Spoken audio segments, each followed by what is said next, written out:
to get into the lesson tonight. I want to begin in a strange place. We're going to look at the last chapter of 2 Samuel 24. But I want to begin reading this out of the book of Job.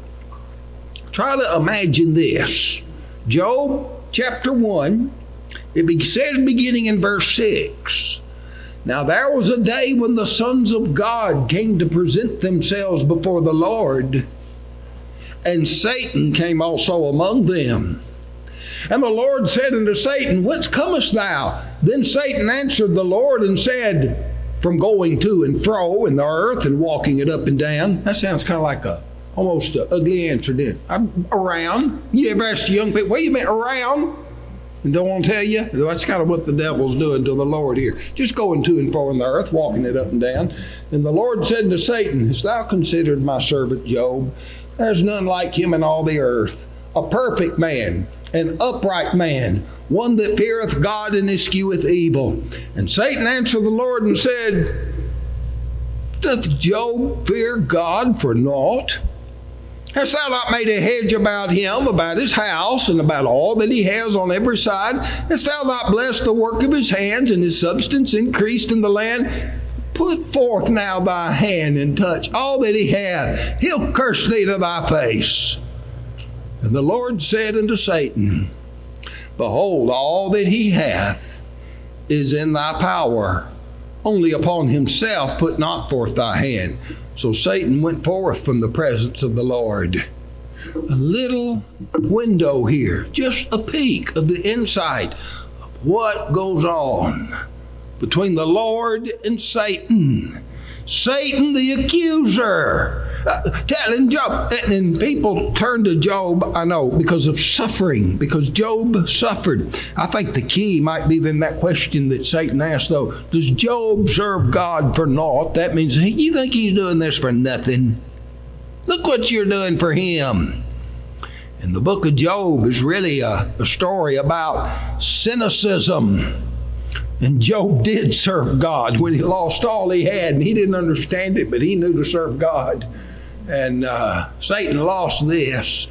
But what's going on between God and Satan? Now, I'm going to stop there, and we're going to get to our lesson. But right quick, I'm going to get back, and I want you to remember that for what we are about to read. Now, 2 Samuel 24. I'll title this, A Sinful Census. David is going to take a census of all the people, all the men of Israel. Now, why is he going to do this? Well, there'd be several reasons to do it, why kings would take a census. One is for a labor force. How many people I got out there that do work for me? Kings, it's almost like he was the king and everyone's his slave. I want to see how many I got. Taxes. People take census for taxes, don't they? But it appears what David is doing, he's going to take a census to see how strong are we.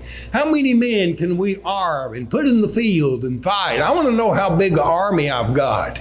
So he's going to take a census. But the way David's going to do this is something that is not good and not right, and it's going to have consequences. Now, the memory work is the last verse of 2 Samuel 24.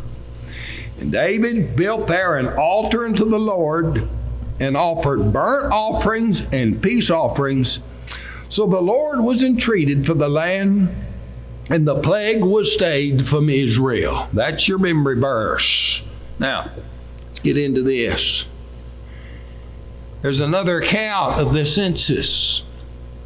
It's in 1 Chronicles chapter 21. And I want you to compare 1 Samuel 24:1 to 2 Chronicles 21:1. It's up here on the board. You see any difference? And the anger of the Lord was kindled against Israel. And he moved David against them to say, Go, number Israel and Judah. And yet in the parallel account, 1 Chronicles 21:1, it says Satan stood up against Israel and provoked David to number Israel. How could it be that the Lord did it and yet Satan did it? Well, I read that from Job, maybe to give us a little understanding of how that might have worked. You know, Job didn't have Job chapter 1 to know what was going on. And we really don't know what's going on between God and Satan here, but it must have been something like that discussion they had at the beginning of the book of Job. Satan is the one that tempts us to do evil, and God allows Satan to do so. But God puts restrictions on Satan. He'll only let Satan tempt so far and not give us a trial we're unable to bear. And so something like that must have been going on here at the beginning. But the thing is, David was moved to go number Israel. So let's start again. 2 Samuel 24, verses 1 and 2. And again, well, let's start with that, and again. Now, we don't know when this census occurred. And I know it's put here toward the end of David's life. And in 1 Kings, we're going to read about David's demise and his death in the first 2 or 3 chapters. But we don't know when the census occurred. There's some things in here that make us think it could have occurred early in David's reign as king instead of later in David's reign as king. And the things are not necessarily given to us in chronological order. Now, it could have been right here at the end, but there are some things that might make you think, well, that sounds like maybe that occurred early. And just keep that in mind as we go into this. So again, the anger of the Lord was kindled against Israel, and he moved David against them to say, go number Israel and Judah. Now look at the difference. There's tension between the tribe of Judah and the other tribes of Israel, aren't there? And it keeps showing up in David's reign. It's going to hold through Solomon's reign, but after Solomon dies, it's all going to come to pieces. But let's see verse 2 now. For the king said to Joab, captain of the host, which was with him, go now through all the tribes of Israel, from Dan even to Beersheba, and number ye the people, that I may know the number of the people. Now, go and number Israel. Exodus 20. Exodus chapter 30, 12 through 13. I've got this written in the margin of my Bible there by that chapter, so I can remember this. There's nothing wrong with taking a census if it's done with the right motive. And if you do this, here's the law that David was under. And sometimes David didn't know the law. Remember how he tried to transport the ark on a new cart? And then he went back and read the law and said, oh, we need to get the priest to carry that ark. David didn't always know the law as well as he should. But it says in verses 12 through 13, when thou takest the number of the children of Israel after their number, then they shall give every man a ransom for his soul unto the Lord, when thou numberest them, that there be no plague among them when thou numberest them. They shall give every one that passeth among them that are numbered half a shekel after the shekel of the sanctuary. A shekel is 20 gerahs. A half a shekel shall be the offering of the Lord. It doesn't sound like they took this half a shekel. And that may have been part of the problem here. Another part of the problem may have been that David was going to start trusting in his numbers instead of in his God, and that may have played into this. Now, Joab, you go number these people. Joab, every time you hear the name of Joab, you start paying attention now, don't you? I mean, Joab. He and David were often at cross purposes, and Joab was always trying to do what he thought would be good, but he didn't do it David's way. But now this time, Joab shows a little more wisdom here than David does. Look what Joab does. Joab said to the king, now the Lord thy God add unto the people, how so many soever they be, 100-fold, and that the eyes of my lord the king may see it. But why doth my lord the king delight in this thing? Joab doesn't want to do this. God knows how many we have, and we don't have to worry about that. But notwithstanding, the king's word prevailed against Joab and against the captains of the host. Joab and the captains of the host went out from the presence of the king to number the people of Israel. Now, here's the way they went. They passed over Jordan and pitched in Aroer on the right side of the city that lieth in the midst of the river of Gad toward Jazer. And they came to Gilead, and to the land of Tat-Tim-Hodeshah, and then came to Dan-Jaan, and about to Zion, and came to the stronghold of Tyre, and to all the cities of the Hivites and the Canaanites, and they went out to the south of Judah, even to Beersheba. And when they had gone through all the land, they came to Jerusalem at the end of 9 months and 20 days. Well, they did a thorough survey, didn't they? They did a thorough census. You ever had census workers come knock on your door, want to know how many people live here, and are you married, and do you have children, and all? Well, that's what they were doing through all this, getting that census. And here's the route that they took, as best as we can pencil that in. If you see Jerusalem there with a little flag, and then they go across the Jordan River, and then go down south to Aurora, and up north to Sidon, and then down the coast to Gaza, and across to Beersheba, and then back up to Jerusalem. So there's what they did. 9 months and 20 days they spent taking this census. And Joab gave the sum of the number of the people to the king. And there were in Israel 800,000 valiant men that drew the sword. That sounds like he was looking to see the size of his army, doesn't it? And the men of Judah were 500,000 men. And David's heart smote him after he had numbered the people. He began to have second doubts about what he did. And Gad helped him realize, you've done wrong. It says, David said unto the Lord, I have sinned greatly, and that I have done, and now I beseech thee, Lord, take away the iniquity of thy servant, for I've done very foolishly.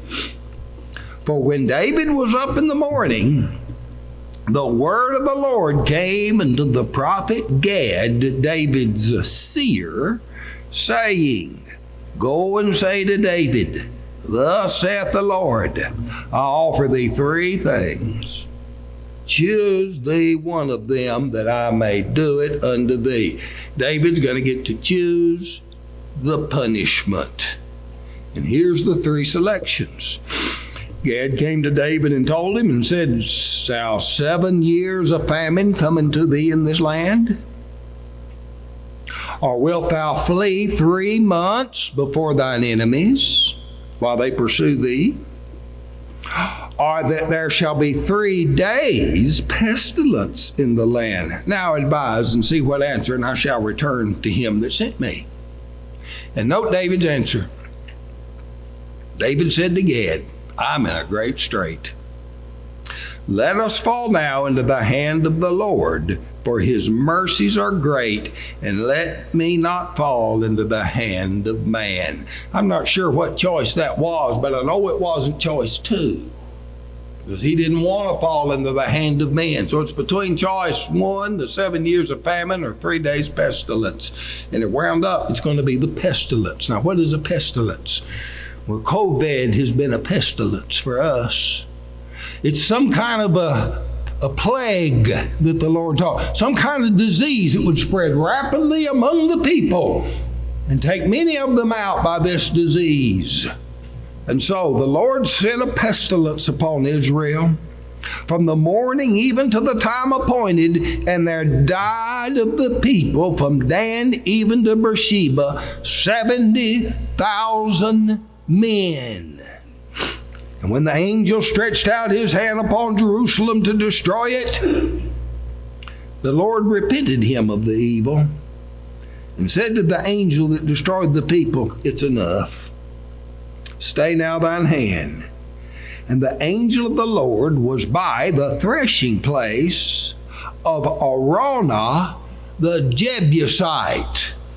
So he come up, he done all over the land. Now it's Jerusalem's turn. The Lord said, that's enough. That's enough. And David wanted that to be enough too.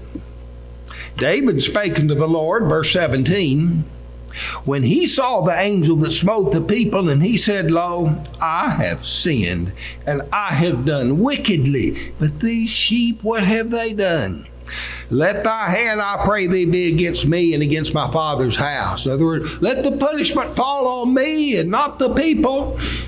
And Gad came that day to David, and he said unto him, Go up, rear an altar unto the Lord in the threshing floor of Araunah the Jebusite.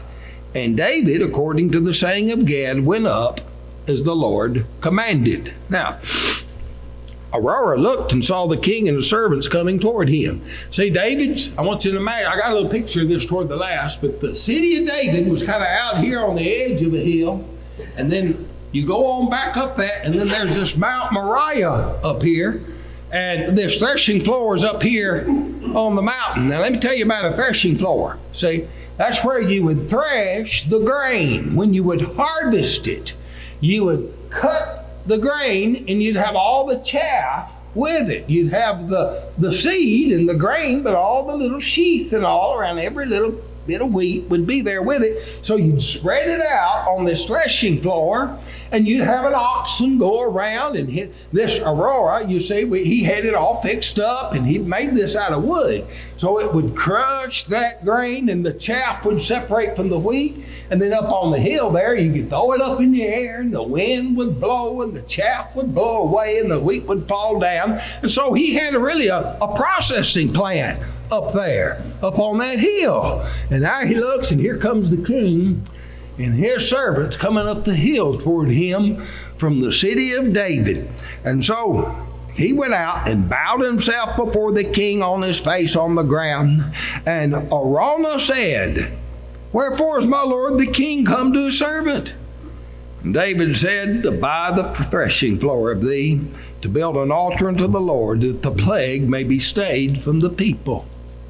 And this is typical of the way you would make transactions back in that day. You remember when Abraham was buying that cave to bury Sarah? They said, Oh, just take it. And Abraham said, No, I'm going to buy it. And then they came up with a price. So Araunah said to David, Let my lord the king take an offer up what seemeth good to him. Behold, here be oxen for the burnt sacrifice, and threshing instruments and other instruments of oxen for wood.